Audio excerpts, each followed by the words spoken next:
Sigmund Freud. Well, the numbers are in. How did Durham Region fare when it comes to sales and purchases of real estate? Well, our real estate agent that we have on the show quite often. Well, we have broker Masood Vadandus joining us from Royal LePage. Frank, welcome back to the show. Thank you. And here he is with his numbers. So, how did we do? How was April? Last Hold on. month. How was April? Have we been buying and selling? Is it hot or is it not? The market is still hot. The prices are still going up. The homes are selling. It's cooling off slightly compared to February, March because of obviously a number of factors that we talked about last month. And let's go over them again, though. Why are things cooling off right now? Because I think they'd be getting hotter because HST is approaching, and again, the changes in interest rates. Well, the interest rates went up 3 times in April, so that had some effect, and also some of the government restrictions that were brought in 19th of April, which was the first time buyers have to have 5% down now. They can't buy with 0 down, as well as them having to qualify with a 5-year rate as opposed to the best rate that they can get. So even though you can get better rates at the bank, but you still need to be qualified for the 5-year rate, which is a bit higher. So that's cooled off a little bit.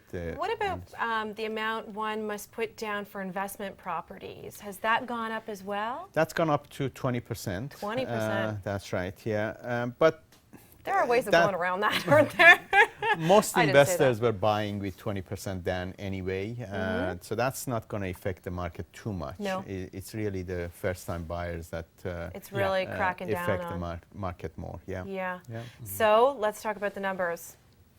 Well, the average prices in April in Durham region went down by about $1,500, which is not a huge deal. Down. Okay. So last month the average price for a home in Durham region was $306,000, and now it's or April was $304,000 and change.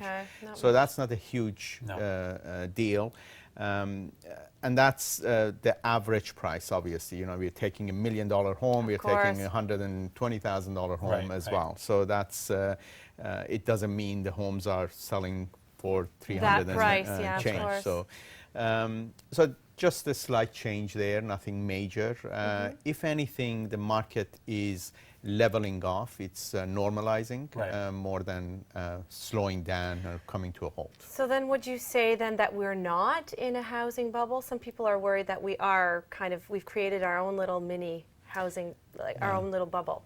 Depends where you are. Real estate is a very local industry and local market, and depends if you are obviously in Toronto. Yes, I think, in my opinion, there is a housing bubble. If you are in Vancouver, there is a housing bubble. I'll say.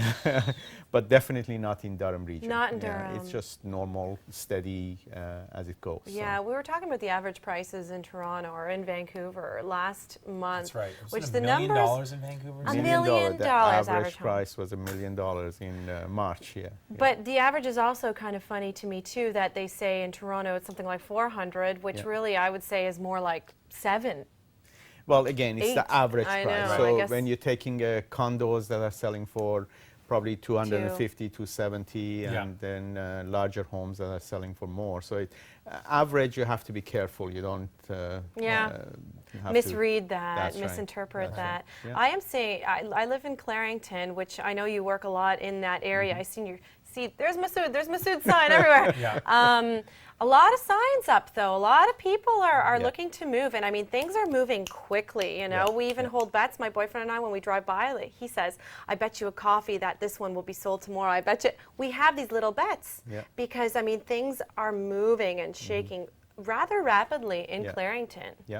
I'd say all of Durham, it's moving very rapidly, and one of the things actually that increased, and you've noticed the number of homes coming on the market in April. The number of homes on the market went up drastically compared to last year by about 40% more homes. That's a reflection of the on the market. Economy, right? And you know, sellers obviously think this is the time to take advantage of the price increases, and they get more tempted to put the house up for sale. So how about development? I'm seeing a lot of development in the area too. Yeah, People are yeah. buying new, yeah, the brand new builders are homes. back.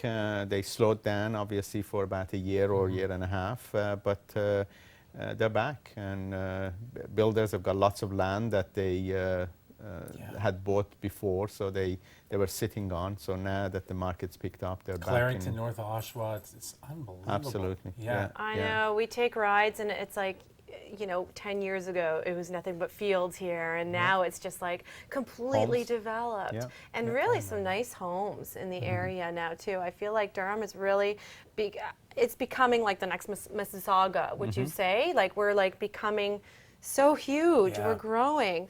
How are we in terms of growth in Ontario, Durham region as a whole? It's one of the fastest growing areas in Ontario. So I don't know It the is. exact numbers, but I think we are probably second fastest growing in all of Ontario. So we're so close to Toronto. Obviously, the infrastructure is there, the roads, 401, 407. So, and also there is no more land left in the west, and it's very expensive. So That's Durham region, Clarington especially, is very, very affordable still, and therefore getting a lot of people that are coming this way. So true about the west there with the airport lands and things like that. Everything has to push east because That's you're right. right, East nothing and there. north, really. We That's need the an only way to go. airport. We need the Pickering Airport. That's what we need. Oh, you're an advocate for that, eh? That's another segment altogether. That's for another day.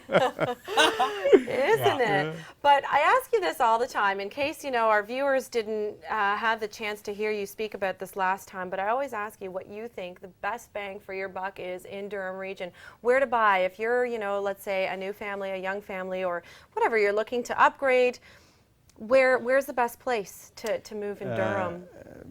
Best value for money, Clarington, really. It's when you think a lot of people commute to come to Durham, and I mean North Oshawa, for example, it takes you just as long to get from North Oshawa to 401 if you're commuting than it does from Bowmanville or Newcastle to get to the same so location.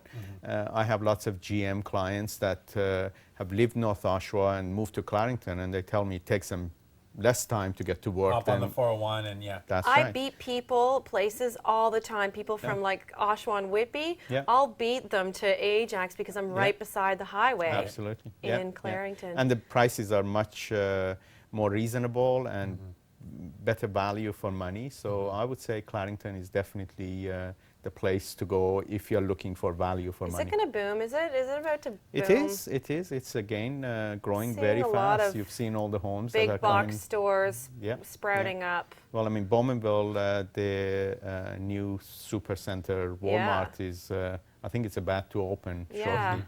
And all the larger stores are there now. So Yeah, I gotcha. Okay, you know what? More information. Masood can help you out. VAT induced. RealestateinDurham.com. That's your website. You That's have all right. kinds of tips and information, blogs, all kinds of stuff there on that website. So check it out if you're interested in real estate in Durham. All right, thanks again. We'll see you Thanks, again Masood. next.